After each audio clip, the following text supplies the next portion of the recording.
봉독할 말씀을 가지고 예수 그리스도가 주인 되는 교회라는 제목으로 말씀을 나누도록 하겠습니다. 그리스도인들은 사람들과 관계를 맺듯 하나님과도 관계를 맺을 수 있다고 믿습니다. 사실 그러하고요, 또 그렇게 살고 있습니다. 하지만 눈에 보이지 않는 하나님과 어떻게 인격적인 관계를 맺을 수 있을까? 또 하나님의 존재를 확신할 수 있는 방법이 있기는 한 것일까? 우리 예수님을 믿는 사람이지만, 예수님 믿는 그리스도인이지만 진짜 그리스도인답게 살아가는 것은 무엇일까? 이런 부분에 궁금증을 가지고 있는 우리들인데요, 복음주의 대표적인 지성가요 영성신학자인 필립 얀시가 자신의 책 내 안에 하나님이 없다라는 책을 통해서 이런 궁금증을 이야기를 해주고 있습니다. 필립 얀시는 자신의 책을 통해서 그리스도인들의 어설픈 거듭남에 대해서 이야기를 하고 있습니다. 즉, 어설픈 거듭남이라는 것은 무엇이냐? 거듭나긴 했는데 어설프다는 겁니다. 즉, 샘물가에 앉아서 갈증을 느끼듯 하나님에 대해서도 갈증을 느끼고 있다. 외출 중인 하나님에 대해서, 그리고 무관심한 하나님에 대해서, 적대적인 하나님에 대해서도 하나하나 조목조목 이야기를 해주고 있는데요, 이렇게 이야기하고 있는 내용들을 종합해 보면 핵심은 딱 하나입니다. 따라서 한번 해볼까요? 하나님을 믿는데 내 안에 하나님이 없다. 하나님을 믿는데 내 안에 하나님이 없다는 겁니다. 예수님을 믿는 그리스도인인데 내 삶에 예수가 없다는 거예요. 그리고 예수님의 핏값으로 세워진 교회인데 교회 안에 주인이 예수님이 아니라는 얘기입니다. 장로도 있고 권사도 있고 목사도 있고 리더도 있고 다 있는데 그 안에 예수는 없는 교회, 그 부분들을 지적하고 있는데요, 오늘 보게 될 라우디게아 교회의 모습이 그러합니다. 라우디게아 교회는 소아시아 7교회 중에 하나죠. 라우디게아라는 도시는 교통의 요충지였습니다. 그리고 모직물 공업의 중심지였고요, 또 안약으로도 유명한 약품, 그러다 보니까 의과대학도 있었던 도시가 라우디게아 교회였습니다. 또 라우디게아라는 도시는 소아시아의 은행이라 불릴 정도로 금융 허브 도시였습니다. 한마디로 돈이 많은 동네였다라는 이야기죠. 그런데 그 도시에 있던 라우디게아 교회를 향해서 주시는 하나님의 메시지가 있었습니다. 그 메시지가 바로 무엇이냐? 오늘 보면 15절의 말씀을 함께 보도록 하겠습니다. 오늘 보면 15절입니다. 우리 같이 읽을까요? 내가 내 행위를 아노니 네가 차지도 아니하고 뜨겁지도 아니하도다. 네가 차든지 뜨겁든지 하기를 원하노라. 아멘. 많이 들었던 말씀입니다. 네가 차지도 아니하고 뜨겁지도 아니하도다. 거꾸로 얘기하면 차든지 뜨겁든지 하라는 말씀인데, 예수님께서 왜 라우디게아에 있는 그런 상황들을 가지고 오늘날 우리에게 이렇게 말씀을 하고 계시는 걸까? 여기에는 분명한 배경을 담고 있습니다. 라우디게아라는 도시는 교회도 그러하고 도시도 그러했고 돈이 많다고 말씀을 드렸죠. 부자였습니다. 그러다 보니 교회도 부자였고요. 그러나 라우디게아 교회에는 부족함이 있었는데 그 부족한 것이 무엇이냐? 바로 물이었습니다. 물. 돈은 많았으나 물은 부족했어요. 하나님은 공평하신 분입니다. 뭔가 있는 게 있다면 없는 것이 분명히 있죠. 돈이 많았던 반면 물이 턱없이 부족했던 라우디게아. 그러다 보니 라우디게아 교회는 멀리서부터 물을 공수해 와야만 했던 도시였습니다. 그리고 교회는 그 도시 안에 있었고요. 그래서 여기에서 그 물을 얘기하면서 뜨겁지도 아니하고 차지도 아니하다는 이 말씀의 배경이 여기에서 시작이 됩니다. 먼저 뜨겁지 않다라는 이 말씀은 어디서부터 시작된 것이냐? 물을 공수해 오는데 어디서부터 공수해 왔느냐? 히에라볼리라고 하는 멀리 떨어져 있는 도시, 거기에는 온천물이 나오는 곳이었습니다. 그 온천물이 나오는 히에라볼리라는 그 도시에서부터 라우디게아까지 긴 수로를 만들어서 물을 끌어왔는데요, 그 거리가 10km 정도가 됩니다. 그러니까 그 긴 수로를 통과해 오는 동안 뜨거운 온천수가 출발을 했지만 라우디게아까지 오려면 그 시간 동안 그 뜨거운 물이 다 식어서 미지근해져 버리고 말았던 거예요. 그리고 온천수였기 때문에 마실 수 있는 물이 아니에요. 석회질도 포함되어 있었습니다. 그래서 미지근하게 된 물, 마실 수 없는 물, 그래서 그 물은 결국 생활용수로 쓰는 물이 되었어요. 여기서부터 뜨겁지도 않다, 뜨거운 물이어야 되는데 뜨겁지도 않다는 표현이 여기서 나오게 된 것이고요. 그럼 차지도 않다라는 표현은 어디서 나왔느냐?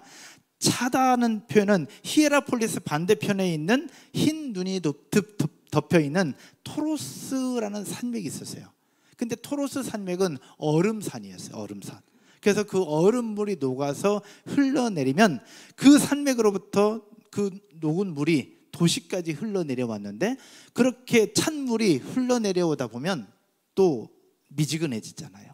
근데 이 물은 저쪽의 물과 달랐어요. 그래서 이 물은 식용수로 사용을 했던 물입니다. 그러나 차가운 물, 우리 여름에 먹는 시원한 물처럼 됐으면 좋겠는데 거기서 녹아서 흘러서 라우디게아까지 오다 보니 또 차가운 물이 따뜻해지면서 또 미지근해져 버리고 말았던 거예요. 그래서 뜨거운 물도 아니고 차가운 물도 아닌 그런 부분들을 오늘 예수님은 우리에게 말씀하고 있는 겁니다. 그러면 이 두 물, 뜨거운 물이 식어서 미지근한 물이 됐던 이 물, 그리고 완전히 시원한 물이 다시 미지근해져 버린 이 물, 두 물 중에 어떤 물이 좋을까요? 어떤 물이 좋을까요? 하나의 물은 마실 수 없는 생활수로 사용했던 물, 하나는 그래도 괜찮아서 식용수로 사용했던 물, 두 물 중에 어떤 물이 좋을까요? 어떤 물이 좋을까? 둘 다 중요합니다. 왜냐하면 생활수도 필요하고 식음수도 필요하니까. 그런데 그러면 둘 다 필요할 것인데 왜 예수님은 그들에게 이야기를 하면서 차든지 뜨겁든지, 그러면서 네가 차지도 아니하고 뜨겁지도 아니하다라고 표현하면서 16절에는 이렇게 표현하고 있습니다. 16절 한번 보실까요? 16절에 네가 이같이 미지근하여 뜨겁지도 아니하고 차지도 아니하니 내 입에서 너를 뭐하여 버리리라? 토하여 버리리라. 내 입에서 너를 토하여 버리리라. 분명히 둘 다 중요한 물입니다. 하나는 생활수였고 하나는 식용수였기 때문에 둘 다 중요한 물인데 왜 예수님은 미지근하여 뜨겁지도 아니하고 차지도 아니하다고 표현하면서 내 입에서 너를 토하여 버리겠다라고 표현을 하고 있는 것일까? 이 본문을 이해하기 위해서는 오늘 본문 20절의 말씀을 보면 조금 더 쉽게 이해할 수 있습니다. 20절 아주 유명한 구절인데 보통 전도할 때 사용하는 구절이죠. 같이 한번 읽어보겠습니다. 같이요. 볼지어다 내가 문 밖에 서서 두드리노니 누구든지 내 음성을 듣고 문을 열면 내가 그에게로 들어가 그와 더불어 먹고 그는 나와 더불어 먹으리라. 아멘. 전도할 때마다 사용하는 구절. 예수 믿지 않는 이들에게 예수님이 문 밖에서 두드리고 있어, 네 문을 열고 예수님을 좀 받아들여라고 이야기하는 구절입니다. 근데 사실은요, 이 구절은 예수 믿지 않는 자들을 위한 구절이 아니라 당시에 예수 믿는 교회, 즉 라오디게아 성도들을 향해서 주셨던 메시지입니다. 내용을 잘 보면 그들은 교회였습니다. 그러나 예수님이 그들의 문 밖에서 문을 두드리고 있는 거예요. 그들은 교회였습니다. 그러면 교회였기에 교회 안에 예수님이 계셨어야 되잖아요. 그러나 이 말씀을 보면 예수님은 교회 안에 있는 것이 아니라 교회 밖에서 그들의 교회를 향해서 문을 두드리고 있었던 모습이었습니다. 이것은 무엇을 얘기하느냐? 교회라고 이름하지만 예수님이 없었던 교회였던 거예요. 예수님을 믿는다고 하지만 그 안에 예수님이 없었던 거죠. 그래서 예수님은 그 교회, 자신의 핏값으로 세운 교회 안으로 들어가기 위해서 밖에서 문을 두드리고 있고 성도들로 하여금 문을 열어 나와 더불어 먹기를 소원하는 예수님의 마음이 거기에 담겨 있었던 겁니다. 오늘날로 말하면 이것입니다. 예수님의 핏값으로 세워진 교회, 목사가 있고 리더가 있고 교사는 있는데 예수님이 없는 교회를 비유로 말씀하고 있는 것이죠. 더 나아가서 예배를 드리고 있는데요, 이 안에 찬양팀도 있고 세션도 있고 모든 것 다 있어요. 그러나 예수님이 없는 예배를 이야기를 하고 있는 겁니다. 예수 그리스도를 믿는 그리스도인인데 삶의 중심에 예수는 없습니다. 내가 예수님을 믿는 그리스도인으로 고백을 했는데 내 안에 예수님이 없는 거예요. 내가 주인인 거죠. 예수님의 이름으로 모이는 셀 모임을 하고 있는데 셀 모임 안에 예수님이 없는 모임, 이것을 이야기하는 것이 바로 라오디게아 교회의 모습입니다. 바로 내가 주인 되는 삶이었죠. 하나님께서 이런 라오디게아 교회를 향해서 말씀하십니다. 17절입니다. 17절 말씀 함께 볼까요? 같이 보겠습니다. 네가 말하기를 나는 부자라 부유하여 부족한 것이 없다 하나 네 곤고한 것과 가련한 것과 가난한 것과 눈먼 것과 벌거벗은 것을 알지 못하는도다. 아멘. 여러분, 술 취한 사람, 술 중독에 빠진 사람을 고칠 수 있는 첫 번째 방법이 무엇인지 혹시 아십니까?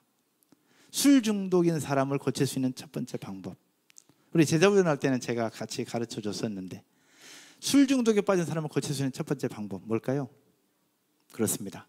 자신이 술 중독이라는 사실을 인정하는 것부터 치료가 시작이 됩니다. 그러나 그 사실을 인정하지 않으면 그때부터 그거는 치료가 쉽지 않다라고 얘기합니다. 마찬가지로 술 취한 사람, 주변에서는 술 취한 사람에 대해서 다 압니다. 그러나 정작 본인은 술 취했다는 사실들을 몰라요. 오늘 라오디게아 교회의 모습들이 그러했습니다. 부자 교회였기 때문에 자신들은 부자라고 부유하다고 얘기를 하지만, 부족한 것 없다고 하지만, 그들의 영적인 눈으로 바라볼 때 그들은 곤고한 것과 가련한 것과 가난한 것과 눈먼 것과 벌거벗은 것이 가득 찬데 본인들은 그것을 모르고 있었던 모습이에요. 라오디게아 교회는 부자 교회였습니다. 그러나 자신들의 영적 상태를 인지하지는 못했습니다. 세상의 시각과 눈으로 볼 때는 잘 되는 것처럼 보였고 문제 없는 것처럼 보였습니다. 그러나 하나님께서 그들을 바라볼 때는 전혀 그렇지 않았습니다. 심각한 문제가 있었던 것이죠. 과연 원인이 무엇이었을까? 그 교회가 그렇게 된 이유가 과연 무엇일까? 따라서 한번 해볼까요? 교회의 주인이 예수님이 아니었다. 교회의 주인이 예수님이어야 했는데 교회의 주인이 예수님이 아니었던 거예요. 누가 주인이었는지는 모르겠어요. 성경에 그것까지 얘기하고 있지는 않으니. 그러나 한 가지 확실한 것, 라오디게아 교회의 주인은 예수님이 아니었다라는 것이었습니다. 그러면서 오늘 여러분들과 함께 나누는 것, 우리 7월 한 달 동안 교회에 대해서 이야기를 하면서 오늘은 마지막 네 번째입니다. 따라서 해볼까요? 예수 그리스도가 교회의 주인 되는 교회. 예수 그리스도가 주인 되는 교회가 되었으면 좋겠는데, 그렇기 위해서 첫 번째 필요한 것이 바로 무엇이냐? 예수님이 내 삶의 주인이 되는 것입니다. 따라서 한번 해보겠습니다. 예수님이 내 삶의 주인이 되게 하라. 얼마 전에 동상이몽이라고 하는 연애 프로를 봤는데, 거기서 결혼 생활의 어려움을 이야기를 했다가 패널들의 문매를 맞았던 한 사람이 나옵니다. 그가 말했던 결혼 생활의 어려움이 무엇이었느냐? 그가 말했던 결혼 생활의 어려움이 무엇이었는지 혹시 짐작이 되십니까? 남편이었는데 남편이 이렇게 얘기를 합니다. 결혼 전에는 자유가 있었으나 결혼 후에는 자유가 없다. 나도 자유를 갖고 싶다. 하지만 아내는 나에게 자유를 주지 않는다. 뭐든지 함께 하자고 한다 라고 이야기를 했습니다. 그랬다가 패널들의 문매를 맞았습니다. 여러분 어떻게 생각하십니까? 결혼 전과 결혼 후에 다른 삶, 다른 점이 있다면 무엇일까? 모든 것을 다 함께 할 수는 없습니다. 서로 삶의 영역이 다르니까. 그러나 부부가 된 이상 많은 것, 많은 삶의 영역을 함께 공유해야 합니다. 이것이 부부죠. 여러분 인정이 되십니까? 가정 경제도 공유해야 되는 부분이 있고요. 자녀를 낳고 자녀를 양육하고 자녀를 기르는 부분에도 함께 공유를 해야 됩니다. 학원을 보내고 함께 자녀를 양육하고 훈육하는 부분에 있어서도 함께 공유해야 될 것이 무지하게 많습니다. 또 삶의 스케줄도 함께 공유해야 되는 것이 많죠. 솔로일 때는 집에 안 들어와도 괜찮습니다. 무슨 일이 있으면 밖에서 자고 와도 문제되지 않습니다. 그러나 결혼 후에는 밖에서 자고 오면 됩니까? 안 됩니까? 무슨 출장 가거나 뭐 특별한 일이 있으면 그럴 수 있겠지만 그런 일이 없는 이상은 집에 반드시 들어와야 합니다. 아내가 있고 배우자가 있으니까요. 이것이 싫다면 어떻게 됩니까? 싫다면 혼자 살아야죠. 이것이 싫다면 결혼하지 말았어야지. 그러나 결혼한 이상, 부부가 된 이상, 한 가정을 꾸린 이상, 그것은 함께 해야 되는 것이 기본 원리라는 겁니다. 우리가 예수님을 믿는 그리스도인들도 마찬가지입니다. 예수님을 믿는 사람, 예수님과 함께 연합한 사람, 내가 그리스도인이라고 하는 이유, 그 출발 자체가 되었다면 그 삶의 주인은 당연히 예수 그리스도여야 함을 믿으시기를 주님의 이름으로 축원드립니다. 모든 삶의 순간순간 예수님을 떠올려야 되고요. 모든 삶의 순간순간 예수님을 내 삶의 주인으로 모셔야만 합니다. 여러분 유명한 책이 있죠. 찰스 셸던의 예수님이라면 어떻게 하실까라는 책이 있어요. 그리고 옛날 조용기 목사님께서 이렇게 말씀하셨죠. 오늘 집을 나서기 전 기도했나요? 지금 오늘 내가 집을 나서기 전에 기도했느냐? 지금 모든 삶의 영역 속에서 하나님을 하나님으로 인정하느냐, 모든 삶의 영역 속에서 예수님을 내 삶의 주인으로 인정하느냐, 고백하느냐, 여기서부터 시작된다는 것을 이야기를 하고 있는데요. 여러분, 모든 삶의 영역, 범사에 하나님을 인정하는 것부터 내 삶의 주인이 예수님이라는 사실들을 고백하게 된다는 것 믿으시기를 주님의 이름으로 축원드립니다. 구약성경 잠언 3장 5절 6절 말씀 함께 한번 보겠습니다. 우리 같이 읽을까요? 온라인으로 예배하신 분들도 읽겠습니다. 너는 마음을 다하여 여호와를 신뢰하고 내 명체를 의지하지 말라. 너는 범사에 그를 인정하라. 그리하면 내 길을 지도하시리라. 아멘. 첫 번째 우리에게 필요한 것은 예수님이 내 삶의 주인 되게 하는 삶. 여러분의 삶에 예수님이 주인 되는 여러분 모두가 되기를 주님의 이름으로 축복합니다. 두 번째는요, 예수님이 우리 교회의 주인 되게 하는 것입니다. 따라서 할까요? 예수님이 우리 교회의 주인 되게 하라. 너무나도 당연한 이야기고 너무나도 뻔한 이야기인데 왜 이것을 반복해서 할 것인가? 라오디게아 교회는 성경에 기록되는 만큼 그런 교회였습니다. 그러나 라오디게아 교인들은 불신앙이었습니다. 결국 교회였으나, 예수님의 핏값으로 세워진 교회였으나 그 교회 안에 예수님이 없었습니다. 그러면 우리 인간적인 생각으로 그냥 내칠 수 있고 내버릴 수 있지만 하나님은 그 라오디게아 교회를 버리지 않으셨습니다. 버리지 않으시고요, 여러분 쭉 보면 17절에서는 그 교회의 문제가 무엇인지를 이야기를 해주고 있어요. 그리고 18절에서는 그 문제를 해결할 수 있는 대안을 이야기를 하고 있고, 마지막 20절에서는 그 문제를 해결했을 때 거기에 대한 약속을 그들에게 주고 있는 부분을 볼 수 있습니다. 잘못한 것이 있다면 따끔하게 혼내고 그냥 말 수도 있는데 예수님은 그렇게 하지 않으셨다는 겁니다. 문제가 무엇인지 거기 대안을 말씀하시고 대안을 이루었을 때 주시는 약속에 대해서 계속해서 이야기를 하고 있는 그 부분들, 왜 그랬을까?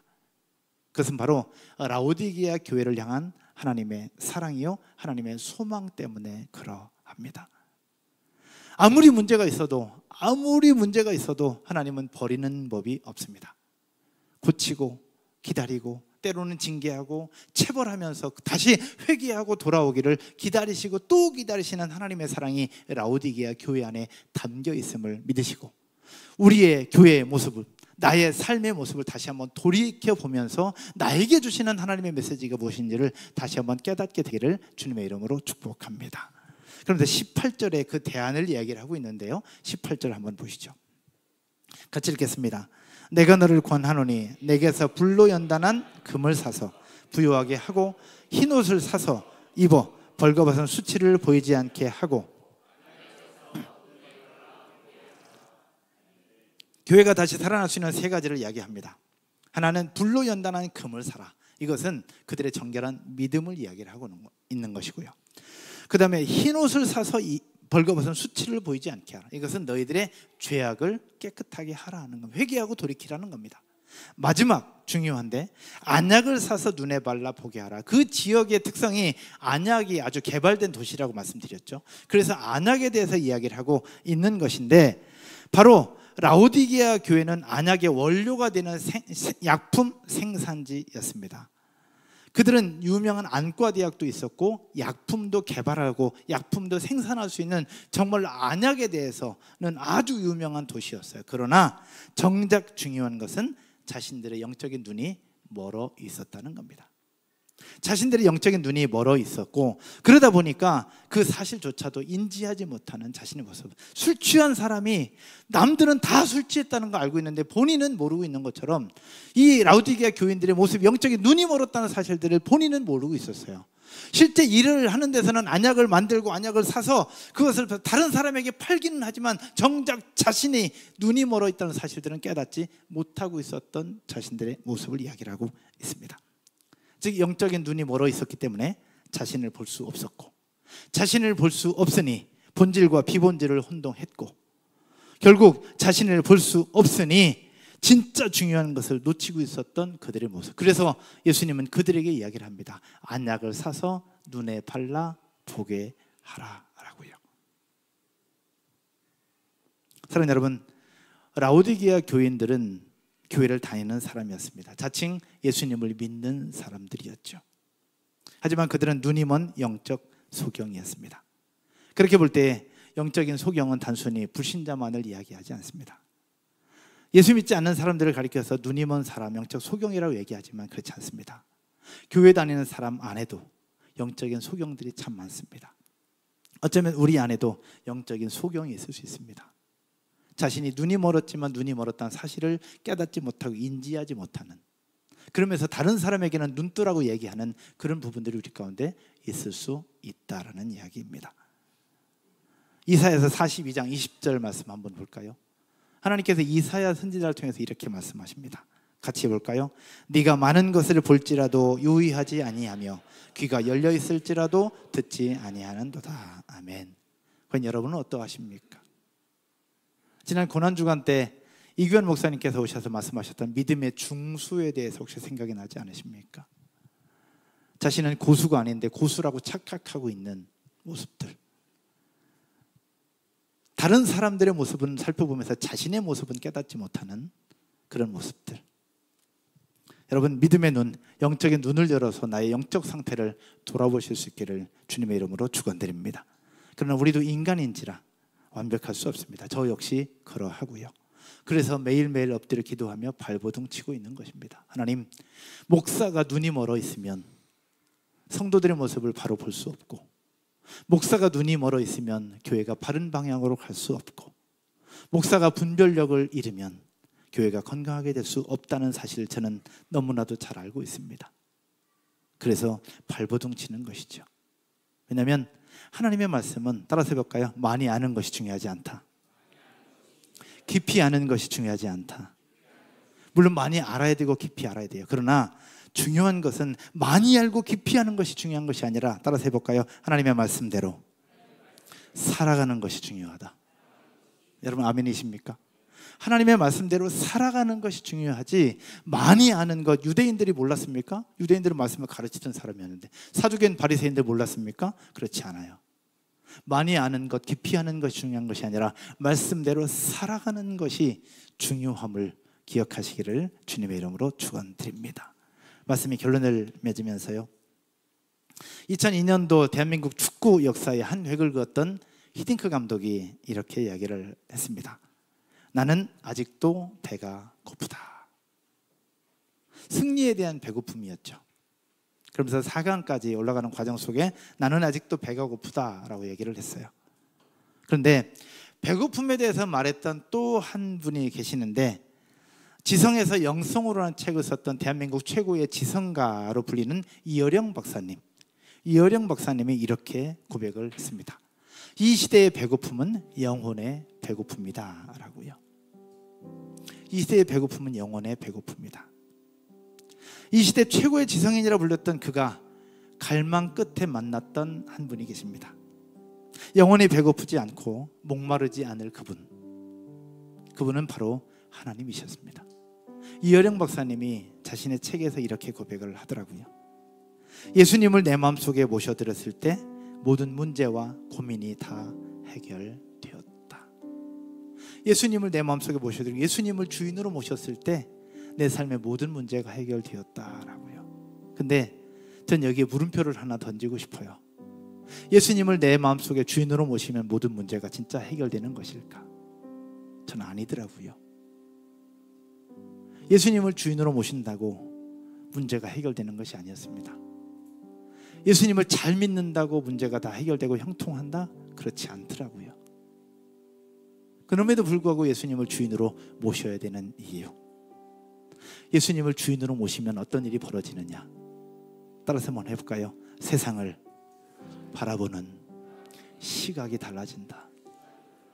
그래서 문제가 해결되는 거예요. 실제 문제가 해결되는 것이 아니라 그 문제를 바라보는 시각이 달라지기 때문에 문제가 해결되는 거예요. 그래서 예수님을 내 마음속에 내 주인으로 모셔야 되는 겁니다. 교회를 개척할 즈음에 대부도에 있는 엔케리움에서 함께 수양회를 하는 중에 김윤중 목사님의 성령의 능력 강의가 있었어요. 그리고 김윤중 목사님 은퇴 마지막 집회, 그 자리에서 저는 스텝으로 섬기고 목사님을 돕는 자리였으나 목사님이 함께 돌아다니면서 기도해 줄 때 제가 목사님 옆에 서서 기도를 받기를 소원했어요. 목사님, 저도 기도해 주십시오. 근데 저를 향해서는 안수기도 안 해주시고 제 가슴에다 손을 딱 얹으시더라고. 그래서 제가 목사님의 기도를 받고 싶었어요. 그래서 제 가슴에 손을 얹은 목사님의 손을 잡고 제 머리 위에 얹었습니다. 목사님께서 제 머리에 손을 얹고 나서 하셨던 말씀이 지금도 기억이 납니다. 하나님, 이 종을 축복하소서. 목회를 할 때, 가장 어려울 때 십자가에 달리신 예수님을 생각하게 하소서. 그러나 눈 떠보니까 제가 쓰러져 있더라고. 그러면서 목회자로 서는데, 그리스도인으로 살아가는데 예수님이 삶의 주인 된다는 것이 무엇인지를 더 정확하게 알겠더라고. 제 삶에 문제가 없는 게 아닙니다. 여전히 있습니다.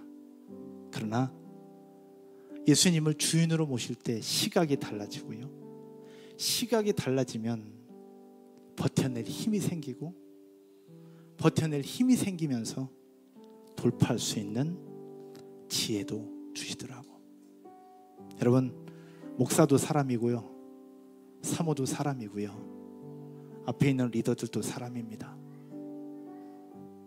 우리도 상처받고요, 우리도 힘들어요. 그때마다 제가 떠올리는 것, 김윤중 목사님께서 저를 위해서 축복해 주셨던 것, 가장 힘들고 어려울 때, 누군가로부터 오해받을 때, 누군가로부터 미움받을 때, 또 잘하고 싶은데 잘 안 될 때, 그때 십자가 위에 달려있는 예수님을 묵상하라. 예수님이 내 삶의 주인이 되면 넘어갈 수 있더라고요. 참을 수 있고, 기다릴 수 있고, 인내할 수 있어요. 지난주에 나눴던 것처럼 힘을 못 쓰는 것이 아니라 예수님을 생각하면서 안 쓰는 거예요.